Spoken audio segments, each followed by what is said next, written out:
Hello అండి. జామెట్రీలో మనకు కొన్నిసార్లు రెండు వస్తువులు చూడ్డానికి అచ్చుగుద్దినట్టు ఒకేలా కనిపిస్తాయి గదా. మరి అవి నిజంగానే ఒకేలా ఉన్నాయని గణితం ప్రకారం ఎలా చెప్పగలం? ఈరోజు మనం త్రిభుజాల సర్వసమానత్వం అంటే కాంగ్రుయెన్సీ అనే ఒక ఇంట్రెస్టింగ్ మిస్టరీని సాల్వ్ చేయబోతున్నాం. రెడీనా? పదండి మొదలుపెడదాం. ఇక్కడ చూడండి, రెండు 10 రూపాయల నోట్లు ఎలా ఉన్నాయి? అచ్చం ఒకేలా ఉన్నాయి కదూ. వాటి షేప్, సైజ్ రెండు సేమ్ టు సేమ్. మనం ఒక నోటును తీసి ఇంకో నోటు మీద పెడితే అవి ఒకదానికొకటి పర్ఫెక్ట్గా సరిపోతాయి. ఆ నోట్లలాగే ఈ నాణేల స్టాక్ చూడండి. ఇందులో ప్రతి కాయిన్ మిగతా వాటికి ఒక పర్ఫెక్ట్ కాపీ.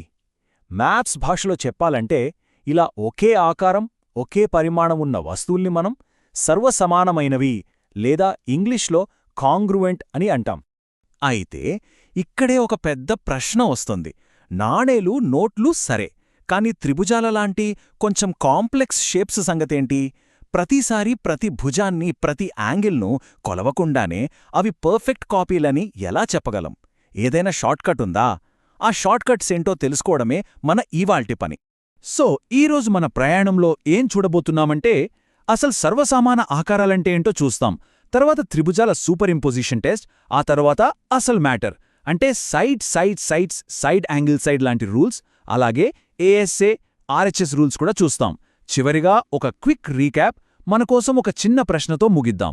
సరే, ముందుగా అసలు ఈ సర్వసమాన ఆకారాలు అంటే ఏంటో కొంచెం డీటెయిల్డ్గా చూద్దాం. సింపుల్గా చెప్పాలంటే సర్వసమాన ఆకారాలు అంటే అవి ట్విన్స్ లాంటివి అనమాట. వాటికి ఒకే షేప్ ఉంటుంది, ఒకే సైజ్ ఉంటుంది. ఒకదాన్ని తీసి ఇంకోదానిమీద పెడితే కిందున్నది అస్సలు కనిపించదు, అంత పర్ఫెక్ట్గా కవర్ చేసేస్తాయి. ఓకే, జనరల్ షేప్స్ గురించి మనకొక ఐడియా వచ్చింది కదా. ఇప్పుడు మన ఫోకస్ అంతా మన హీరో అయిన త్రిభుజాల మీద పెడదాం. మరి రెండు త్రిభుజాలు ఎప్పుడు సర్వసమానమవుతాయి? వాటికి సంబంధించిన ప్రతి భాగం అంటే శీర్షాలు, కోణాలు, భుజాలు అన్నీ ఒకదానికొకటి సమానంగా ఉండాలి. ఈ జతగా ఉండే భాగాలనే మనం అనురూప భాగాలు లేదా కరస్పాండింగ్ పార్ట్స్ అంటాం. ఈ పదం చాలా ఇంపార్టెంట్, గుర్తుపెట్టుకోండి. సో ఒక ట్రయాంగిల్ను ఇంకో దానిమీద పెట్టినప్పుడు అవి ఎగ్జాక్ట్గా ఓవర్లాప్ అయితేనే అవి కాంగ్రుయెంట్. అయితే ప్రతిసారి 6 భాగాలు అంటే 3 భుజాలు, 3 కోణాలు అన్ని చెక్ చేయాలంటే చాలా టైం పడుతుంది కదా. అందుకే మన దగ్గర కొన్ని షార్ట్ కట్స్ ఉన్నాయి. వీటిని మన జామెట్రీ డిటెక్టివ్ కిట్లోని టూల్స్ అనుకోవచ్చు. అందులో మన మొదటి టూల్ సైడ్ లేదా సింపుల్గా ఎస్ఎస్ఎస్ రూల్. ఈ రూల్ చాలా సింపుల్. ఒక ట్రయాంగిల్లోని 3 సైడ్సు రెండో ట్రయాంగిల్లోని కరెస్పాండింగ్ 3 సైడ్స్కు ఈక్వల్గా ఉంటే చాలు. ఆ 2 ట్రయాంగిల్స్ కాంగ్రువెంట్ అని మనం కన్ఫర్మ్గా చెప్పొచ్చు. యాంగిల్స్ గురించి అస్సలు వరి అవ్వక్కర్లేదు. ఈ ఎగ్జాంపుల్ చూడండి.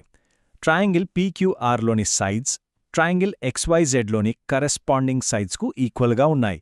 PQ equals to XY, QR equals to YZ, RP equals to ZX. So SSS rule ప్రకారం ఈ 2 ట్రయాంగిల్స్ కాంగ్రువెంట్. అంతే, ఎంత సింపుల్ కదా.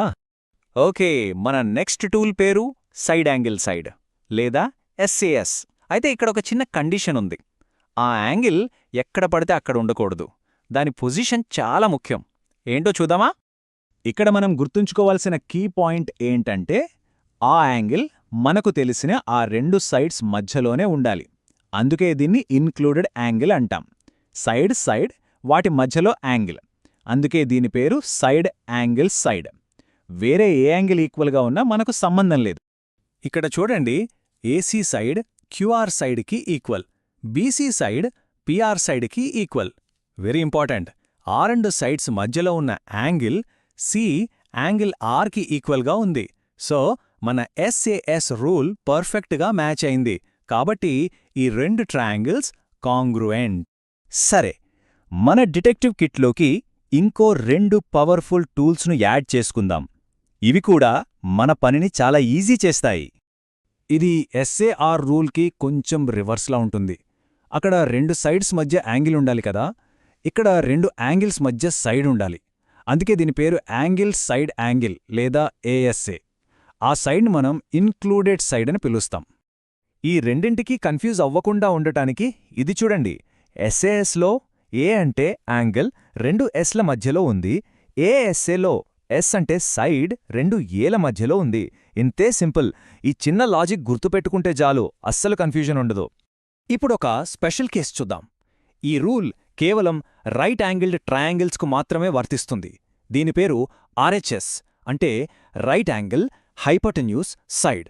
సో రెండు రైట్ యాంగిల్డ్ ట్రయాంగిల్స్లో ఒక రైట్ యాంగిల్, అది ఎలాగో 90 డిగ్రీలు ఉంటుంది, హైపోటెన్యూస్ ఇంకా ఏదైనా ఒక సైడ్ ఈక్వల్గా ఉంటే చాలు, అవి కాంగ్రుయెంట్.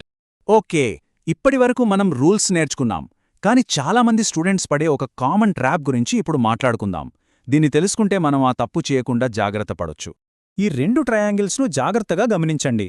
వాటి యాంగిల్స్ అన్నీ ఈక్వల్గా ఉన్నాయి, కానీ చూడ్డానికి ఒకటి చిన్నగా ఒకటి పెద్దగా ఉంది కదా, అంటే సైజులో తేడా ఉంది. దీన్ని బట్టి మనకేమర్థమవుతోంది? కేవలం 3 యాంగిల్స్ ఈక్వల్గా ఉంటే సరిపోదు, అవి కాంగ్రుయెంట్ అవ్వవు. సో బాగా గుర్తుపెట్టుకోవాల్సిన విషయం ఇది. ఏ అంటే యాంగిల్ యాంగిల్ యాంగిల్ అనేది కాంగ్రుయెన్సీ రూల్ కాదు. ఇది సిమిలారిటీని ప్రూవ్ చేస్తుంది. అంటే షేప్ ఒకటే కాని సైజ్ వేరుగా ఉండొచ్చు.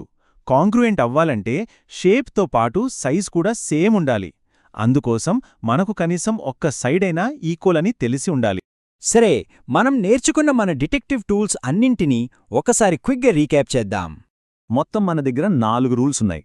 SSS side side side, SAS side angle side, ఇక్కడ యాంగిల్ మధ్యలో ఉండాలి.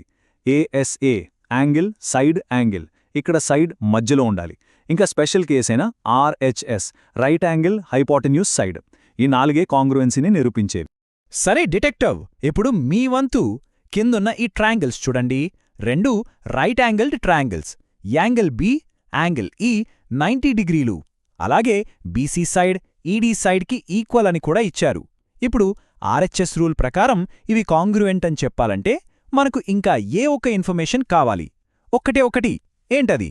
ఆలోచించండి. మరో టాపిక్తో మళ్ళీ కలుద్దాం. Please do like, share and subscribe my YouTube channel.